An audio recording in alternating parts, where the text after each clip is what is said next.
Por que o senhor acha e entende que Jesus é o Arcanjo Miguel? Olha, quando a gente olha para as Escrituras, a gente percebe o seguinte: a revelação de Deus, existe uma verdade, ok, a verdade é absoluta, né? Mas o conhecimento dessa verdade, ele é progressivo. Né? E eu percebo que nas Escrituras, a forma como Deus se revela é uma maneira mais compreensível para o ser humano, para que de pouco em pouco o ser humano possa vislumbrar realmente como ele é.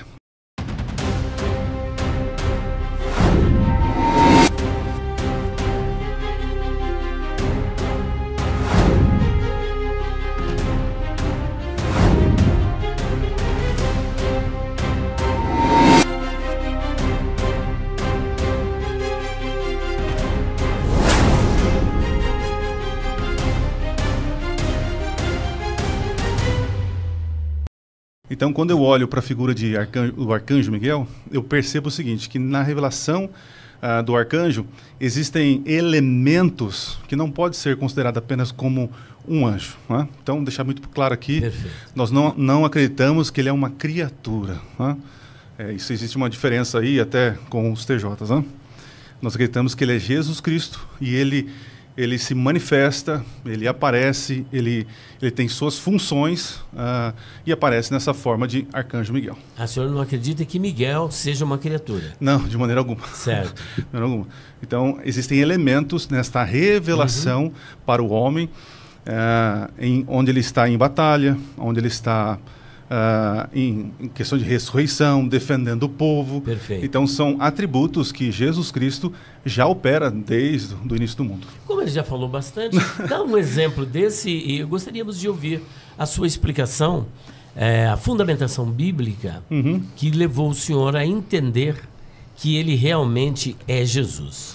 Olha, eu vim para cá ouvindo algumas coisas, né, sobre vocês falando, e eu queria de alguma forma ir para um outro caminho. Perfeito. Tá bom? Tá. Vamos tentar ir para outro caminho. Porque a ideia aqui, né, é abençoar a nossa audiência para que eles tenham uma visão mais ampla de todo o assunto. Né? Não é que eu apareça, você apareça, mas que ele cresça e a gente diminua. Né? Então eu queria pensar no raciocínio. Quando eu vou para Daniel, Daniel ali é um livro profético, é um livro que apresenta a história da redenção, e é em ciclos. Capítulo 2, temos a estátua, aí vem uma revelação do futuro, depois nós temos capítulo 7, e a gente persegue. Eu estou meio ofegante aqui, eu vim correndo. Eu vim correndo para poder chegar aqui. Então a gente percebe o seguinte, que existe uma progressão da revelação, certo?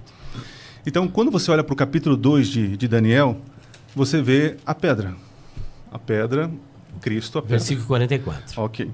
Depois você avança mais um pouco, aí você tem o capítulo 7, e aí Jesus é o Filho do Homem. Ok? Depois você avança mais um pouco no capítulo 10, aí já aparece ele como um dos príncipes. Ok? Depois você avança mais um pouco, aí você tem ele como o príncipe, no momento da ressurreição, no momento final. Então eu percebo que o Arcanjo Miguel, no livro de Daniel, ele é dado para nós pistas, é uma revelação progressiva de quem é esse Salvador, esse intercessor, esse que luta pelo povo, certo? Muito bem, então assim... Essa seria a fundamentação, né? Uma delas, né? Eu percebo perfeito. Que existe uma progressão. A gente não tem todas as respostas lá em Gênesis. A gente vai ter... Aliás, nem hoje tem todas as respostas, né? A gente percebe que... A gente acredita que na eternidade teremos todas as respostas, né? Perfeito. Então, existe essa progressão de revelação. E o Arcanjo Miguel é uma revelação de Jesus Cristo em um momento especial, com os anjos e lutando pelo povo. Certo, então vamos ver se eu entendi. Vamos Capítulo 2, versículo 44, é uma pedra sem mão que tipifica o Senhor Jesus Cristo. Capítulo de número 7, ele é revelado como o Filho do Homem, que aparece no capítulo 7. Capítulo de número 10, ele já é o Michael Had Hassarim Harishonim, um dos primeiros príncipes, não o destaca como o único príncipe, né? Que no caso do grego seria o Archon, de Arche, o príncipe, cabeça principal. Já no capítulo de número 12, ele é descrito como o grande príncipe que batalha pelos filhos do seu povo. No capítulo 10 ainda, versículo 21, é o vosso príncipe, que é o príncipe do povo de Israel. Pastor Joaquim, com base nisso, dá para entendermos que ele realmente é o Senhor Jesus Cristo? Eu não quero aqui ser parcial, mas ouvir da tua parte essa exposição feita pelo pastor Adriano acerca do arcanjo Miguel. É um argumento suficiente para convencê-lo de que Jesus é o arcanjo Miguel? Não, não é. Antes, eu gostaria de colocar aqui o livro Profetas e Reis da Igreja Adventista do Sétimo Dia, livro da senhora Ellen White. Ela diz assim: por 3 semanas, Gabriel lutou com os poderes das trevas, procurando neutralizar as influências em ação na mente de Ciro. E antes que a competição terminasse, o próprio Cristo veio em auxílio de Gabriel. Isso então está em Profetas e Reis, página 572. Bom, a Bíblia identifica Miguel como aquele que veio ao auxílio de Gabriel e Ellen White. Interessante porque Ellen White afirma, né? A Bíblia não, a interpretação adventista diz isso. Foi Cristo que veio ao auxílio de Gabriel. Agora, Miguel, como foi falado aqui, é um dos príncipes, dos primeiros príncipes, ou dos príncipes principais. E é interessante porque coloca aí num grupo de outros príncipes e não nos é dito o tamanho desse grupo. A Bíblia não revela o tamanho. Mas Miguel está num grupo aí de iguais. É interessante porque Miguel não pode ser Cristo, porque Cristo não é descrito como sendo igual a alguém, seja um arcanjo, seja um querubim, seja qualquer outro ser. Cristo não é descrito como um dos iguais. Ele é descrito como filho único, o único filho de Deus. De novo, o grego monognes, o único. Ninguém igual a ele, o único da espécie. Isso mostra que Miguel não pode ser Cristo. Aí, quando a gente vai para Daniel, capítulo 10, verso 21, faz referência a 3 seus príncipes e o grande príncipe. Daniel 10, 21. Mas primeiro vou lhe dizer o que está escrito no livro da verdade. Ninguém me apoia contra eles, exceto Miguel, seu príncipe. Daniel 2, 21. Daniel 12, 21. Daniel 12, 1. Naquele tempo, Miguel, o grande príncipe, que protege o seu povo, se levantará, e haverá um tempo de angústia como nunca aconteceu desde o início das nações até então. Mas naquele tempo, o teu povo, todo aquele cujo nome for achado escrito no livro da vida, será salvo. Então, as 3 referências de Miguel em Daniel são um dos principais príncipes que a gente vê aí. E diz o seu príncipe. Diz aí, o grande príncipe. Isso então, quer dizer que há uma igualdade entre o arcanjo Miguel e os outros príncipes. Estão na mesma categoria. Não há diferença entre eles. Nunca a gente encontra na Bíblia uma referência a Cristo, por exemplo, como um dos principais príncipes. Ou o seu príncipe. Muito pelo contrário. Ou até mesmo Cristo sendo chamado de grande príncipe. Não tem na Bíblia. Perfeito. Jesus é chamado, lá em Isaías 9,6, o príncipe da paz. Príncipe da paz. O príncipe da paz. E ele é chamado também de príncipe e salvador. Então, Atos 5,31, como é que pode ver títulos de Miguel e Jesus não são o mesmo? É muito claro. Perfeito. Pastor Adriano, suas palavras. Ok, né? No próprio capítulo 9, já respondendo, Jesus ali aparece como um príncipe, né? Então, existe um verso que aponta Jesus como príncipe. Qual é o verso? É isso. Capítulo 9, verso 25. Isso, ó. Muito bem. Mas deixa eu continuar aqui. Olha só. Às vezes a gente vai ler o texto, a gente faz inferência ao texto. Então, são perguntas para considerar. Não para responder agora, tá, Joaquim? Só para considerar. Miguel, o que seria o Miguel? Miguel é o nome. Então, nós estamos falando de identidade. E olha que interessante. Tem pata de pato. E qual é o significado de Miguel? Quem é como Deus. Tem pata de pato. Ok? Arcanjo. Arcanjo, nós estamos falando de funcionalidade, de função. É o chefe, ok, ele faz isso, faz aquilo. Função. Tá? Agora, o que nós não temos é origem, espécie, ou o ser, a ontologia, né? Olha como a gente faz a leitura, ou a maioria faz, né?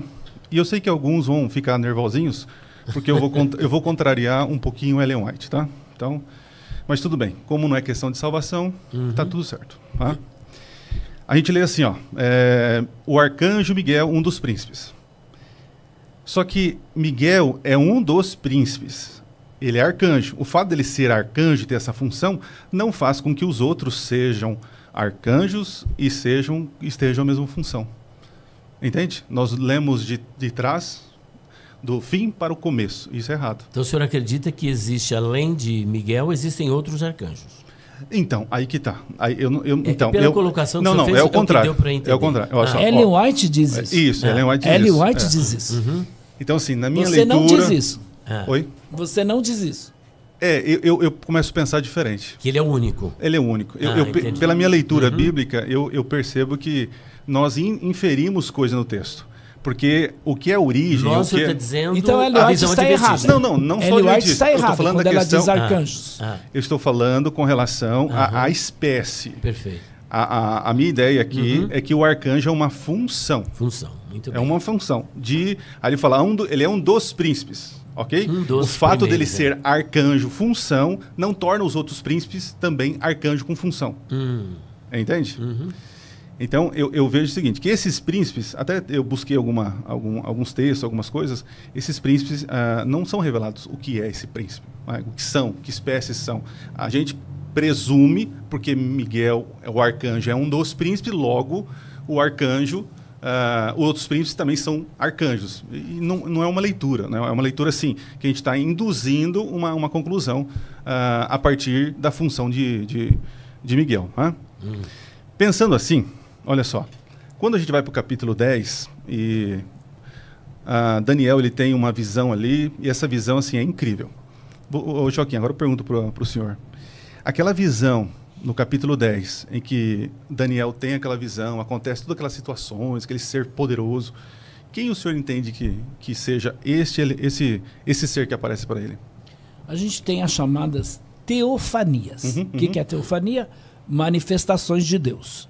E você vai encontrar anjos, por exemplo, recebendo o nome de Deus e até sendo adorados. Esses anjos, na realidade, é o próprio Deus. Okay. São formas dele se manifestar. Concordo. Muito bem. Então o senhor vê que aqui é uma teofania. É uma teofania. Interessante, aos amigos que estão assistindo, quando você pega Daniel capítulo 10, a manifestação, essa teofania, que tem um homem vestido de linho, rosto como relâmpago. Isso, só que quando você vai para Apocalipse capítulo 1, você vai ter os mesmos elementos. O mesmo que apareceu ali para João, nós entendemos que é o Cristo glorificado. Então você vai encontrar um paralelo assim gigantesco. Não tem como dizer assim, são pessoas diferentes. No Velho Testamento, muitas passagens, o anjo do Senhor se refere a Cristo. Ok. Mas não é a natureza dele. Não, calma. É uma teofania. Calma. Porque se você ler o capítulo 10, esse anjo do Senhor, esse ser todo-poderoso que fez com que Daniel caísse e tivesse os mesmos efeitos que João teve no capítulo 1 de Apocalipse, que para nós é indiscutível, é Jesus Cristo, ele é chamado de Arcanjo Miguel. Então, para mim, é um elemento fortíssimo. Esse ser do capítulo 10... capítulo 10, versículos, só para gente... Nós estamos ali no início. No início, capítulo 10, vamos lá. Isso. Só para a gente poder... Como você tem, por situar exemplo? aqui. E no dia 24 do primeiro mês, eu estava a bordo do grande rio Hiddekel. E levantei os meus olhos e olhei, e vi um homem vestido de linho, e os seus lombos cingidos com ouro fino de ufaz. Okay. E o seu corpo era como turquesa, e o seu rosto parecia um relâmpago, e os seus olhos como tochas de fogo, e os seus braços e os seus pés como cor de bronze assacalado, e a voz das suas palavras como a voz de uma multidão. E só eu, Daniel, vi aquela visão. Os homens que estavam comigo não a viram. Não obstante, caiu sobre eles um grande temor e fugiram escondendo-se. O que leva o senhor a entender que isso aqui é o Arcanjo Miguel? Porque nós temos ali um conflito, né? É. Um conflito, lembra a questão do decreto, para assinar o decreto, aquela coisa toda. E aí o anjo depois, ó, tem um anjo aqui, diz assim, ó, cadê? Ó?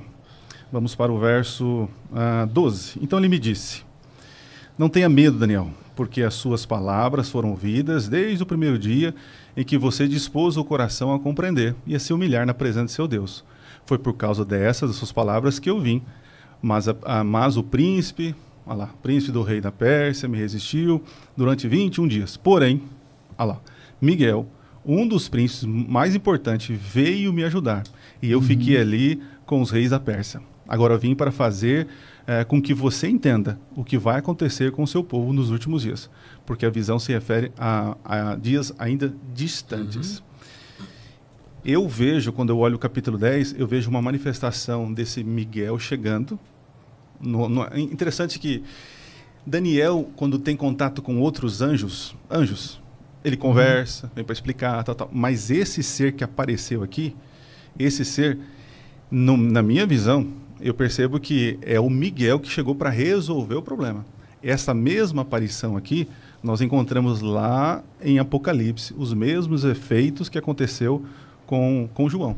Então eu vejo uma ligação. O que o senhor acha, pastor? As três referências que você tem em Daniel, capítulo 12, verso de número 1. Então, o grande príncipe que protege o seu povo se levantará. Haverá um tempo de angústia como nunca aconteceu desde o início das nações até então. Mas aquele tempo, o teu povo, todo aquele cujo nome for achado escrito no livro da vida, será salvo. Se a gente voltar um pouquinho mais, o que a gente vai encontrar em Daniel 10, 21? O primeiro, eu vou lhe dizer, está escrito no livro da verdade. Então, aqui neste livro, o que a gente encontra aqui? 3 vezes um dos príncipes principais, seu príncipe e o grande príncipe. Então, de novo, Cristo, em toda a Bíblia, nunca é referido como um dos principais príncipes. Nunca é referido como seus príncipes ou o grande príncipe da Bíblia.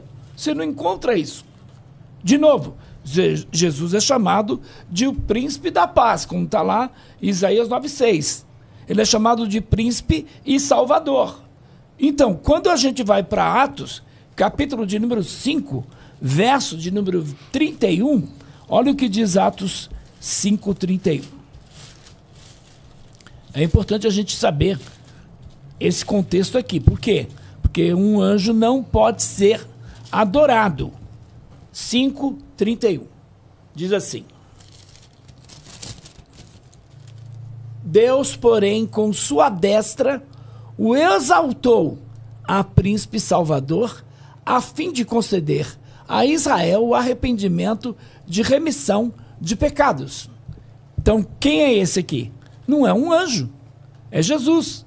E é interessante porque a gente vê aqui Judas, por exemplo, o texto de Judas 1:9, porque até o arcanjo Miguel, quando estava discutindo lá com o diabo sobre o corpo de Moisés, não se atreveu a fazer uma acusação contra ele, mas ele disse: o Senhor te repreenda. Aí quando você vai lá para 2 Pedro, capítulo de número 2, verso de número 11, no entanto, mesmo os anjos, embora sejam mais fortes e poderosos, eles não trazem acusação aí caluniosas contra tais seres na presença do Senhor. Então, Miguel é um anjo. Miguel faz a obra dos anjos conforme descrita aqui em 2 Pedro. Não trouxe acusação caluniosa contra o diabo. Então, Judas, por exemplo, não identifica Miguel como sendo Cristo, mas que é um arcanjo. E aí, quando você vai para essa questão do arcanjo, ele é reconhecido como o quê? Chefe dos anjos. Arcanjo então, é chefe dos anjos. Arcanjo significa um anjo-chefe. Deixa eu só fazer uma pergunta para o pastor Adriano. Sim. O senhor entende, então, que, por exemplo, Daniel, capítulo 10, versículo 13, ali está escrito: e Miguel, um dos primeiros príncipes. O senhor entende que, além desse príncipe, tem outros, mas, pelo que eu entendi, me corrija se eu estiver errado, por gentileza, apesar de haver outros príncipes, ele é um príncipe diferenciado porque ele tem uma função de arcanjo, é isso? É o anjo O chefe. senhor disse? Então, olha só, quando vocês dizem assim que Miguel é anjo, eu não tenho nada na Bíblia que me diga que ele é anjo de espécie angelical. Eu tenho uma função, que Miguel, ele é arcanjo. O fato dele ser o arcanjo não O torna fato ele dele anjo. ser chefe dos anjos não significa que ele é anjo? Não o torna anjo. Certo. Isso é uma inferência que nós fazemos. Então ele é um príncipe e que tem uma função de arcanjo, é isso que o senhor entende? Por exemplo, que arcanjo vem de arre, que é cabeça. Então ele é chefe dos anjos. É o comandante. Ele é um príncipe, mas é o chefe dos anjos. Seria isso? É função. Uma função. Uma função. Eu não quero aqui ser parcial, né? É que, a bem da verdade, nós temos aqui 2 idiomas, né? Não sei se o senhor vai concordar com isso. No hebraico, a palavra para príncipe é sar. E no grego, a palavra também para príncipe não é sar, mas é archon, que vem de arche, que é cabeça, chefe, principal. Logo, o simples fato de ser príncipe é o mesmo que ser arcanjo. É o mesmo, porque sar e archon são 2 palavras em idiomas diferentes, referindo-se a uma mesma função. A posição de príncipe e a posição de archon, que vem de arre. Portanto, eu penso que essa distinção, do ponto de vista linguístico, ela não tem assim tanta relevância. Por exemplo, mas eu quero apenas fazer essa colocação e deixar que vocês... Se nós pegarmos, por exemplo, o dicionário de Strong, ele vai dizer claramente lá que arcanjo é um anjo-chefe. É um anjo-chefe. Então, arcanjo significa anjo-chefe. Certo. E aí, o que o senhor... Por gentileza. É isso que eu estou voltando. Aqui o podcast mostra o texto. Só dizer uma coisa. Nós temos 20 minutinhos para acabar. Tranquilo. É que assim, eu tenho outros pontos, claro, né? Infelizmente aconteceu o que aconteceu. Mas pode depois marcar um outro debate, com né? certeza, será um prazer. Parte 2. Aí eu venho e poso aqui um dia antes, né? Para poder ser mais... enfim. O que eu vejo assim, é a gente inferindo coisas. Eu creio que o arcanjo Miguel... ele tem todos os atributos e funções que Cristo, por exemplo, ele é o arcanjo Miguel, ele é defensor do seu povo. Jesus é o nosso intercessor. Você vê o arcanjo Miguel em situações de ressurreição. E nós vamos encontrar Jesus... De ressurreição, ressurreição. E nós temos Jesus, ele é o Senhor da vida, né? A ressurreição e a vida. Então, o que me leva a acreditar é o seguinte, primeiro... Miguel também ressuscita, isso quer dizer? Então, Miguel, o próprio nome já diz quem é como Deus. Quem é como Deus? Ele está em sempre momentos de ressurreição. Ele é o defensor do povo. Diz que no fim dos tempos ele se levantará para defender seu povo e já fala de ressurreição. Não temos outros arcanjos no plural. Então, é uma inferência nossa dizer que o fato de Miguel ser arcanjo e ter essa função, aí o senhor usou o texto, a linguagem. A linguagem. Mas eu não quero considerar que Jesus é uma criatura. Ele se fez homem. Ok, ele se fez homem, mas ele não é uma criatura. Perfeito. Deus homem. É isso. Agora, você reconhece que anjos são criaturas? Ok, eu reconheço. Claro. Reconhece. Com certeza. E Jesus não é criatura e Jesus não é anjo. Tá? Isso, deixar bem claro aqui. Tá? Ele só é o chefe dos anjos. Outro nome dele. Ele só é o chefe dos anjos, mas Jesus, não é anjo. Jesus ele é o cordeiro de Deus, mas isso não transforma ele num cordeiro. Entende? Por isso que eu comecei a argumentar. Por isso, quando ele vem com voz de arcanjo, não quer dizer que ele é um arcanjo. Não. Calma aí. Vamos lá. Calma aí. Por isso que a minha argumentação foi falar sobre essa progressão de conhecimento. De conhecimento. Na minha ideia, naquilo que eu vejo, o arcanjo Miguel é um com os seus anjos, mas ele não é anjo, mas ele tem essa função de comandar. Né? Interessante. Ele tem os seus anjos. Jesus volta com os seus anjos. A gente não tem nada na Bíblia. Quer ver uma coisa interessante? Aonde na Bíblia nós temos hierarquias de anjo? Aonde tem? Existe hierarquia angelical. Então mostre o texto, porque é o que tá vendo? É inferência. Nós fazemos inferência.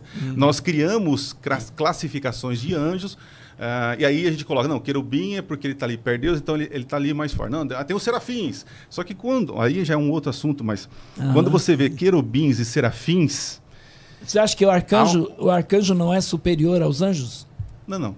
E o arcanjo não é uma categoria de anjo? Para mim, arcanjo... Querubim, arcanjo, serafim, não são categorias angelicais? Biblicamente eu não tenho isso. O que eu tenho Como você interpreta, então? Não, então eu estou falando desde o começo. Para mim, Jesus, ele é um com seus anjos, mas ele não é anjo. Ele é o líder dos anjos, ele tem essa função. Qual é a identidade dele? Miguel. Qual é o nome? Quem é como Deus? Não existe outro, então, não sei o próprio Deus. Miguel não é um personagem distinto de Cristo. Não, é o próprio Cristo. Quando ele é a teofania, a revelação que ele tem, quando ele está em situações de ressurreição, de combate e de revelação. Algumas situações de ressurreições, por gentileza. Daniel do texto agora. Não, Daniel 12. Daniel 12, versículo 12. Vamos pegar lá, verso 1, né? Onde Miguel está ressuscitando. Não diz claramente. Não diz claramente. Não, peraí, calma. Nós estamos falando aqui, ó, que naquele tempo se levantará Miguel, o grande príncipe, defensor dos seus filhos, os filhos do povo de Deus. Diz que vai ressuscitar. Então, aqui nós já temos Miguel defendendo o povo de Deus. Certo. Eu não encontro outro anjo, a não ser o anjo... Em que período isso vai ocorrer? Para mim é para frente. Lá na grande tribulação, seria? Isso, aí é um outro assunto, mas é para frente, tá? Tá. Então, aí quando você discorre o texto onde Miguel se levanta, diz que ele vem para defender seu povo, e aí haverá a ressurreição. Olha, interessante.